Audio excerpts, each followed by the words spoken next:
Quando in Italia si è iniziato a parlare di un'applicazione per tracciare i movimenti delle persone e dei contagi da coronavirus, si è subito aperto il tradizionale e furioso dibattito sull'opportunità di attivare un simile strumento. Eppure, dall'altra parte del mondo, un'app simile c'è già e funziona. Lo conferma Riccardo Parise, imprenditore di Romano De Zelino che vive e lavora a Shanghai. Questa è l'applicazione ufficiale che ci dice che noi possiamo muoverci tranquillamente nella città a seguito della quarantena già effettuata e ovviamente non siamo infetti. So che si sta parlando molto in questi giorni in Italia dell'applicazione. Noi l'abbiamo vissuta subito e questa ha aiutato tantissimo. Noi con Facebook, Instagram siamo tutti controllati da società private che controllano i nostri dati, quindi secondo me non dobbiamo temere che un ente ufficiale utilizzi un'applicazione per monitorare la situazione.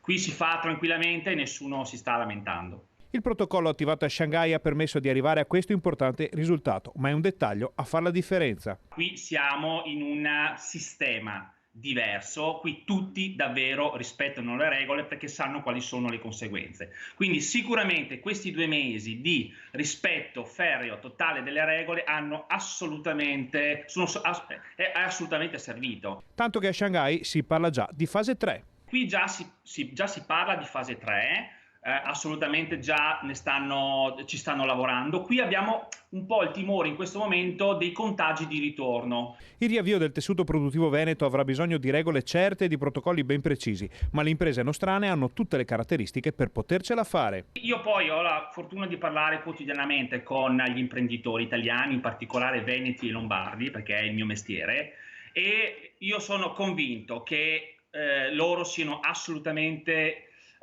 di buon senso e che vogliono assolutamente tenere, come dire, ci tengono ai propri collaboratori e ai propri dipendenti e quindi sicuramente saranno in grado di creare tutto quel sistema di controllo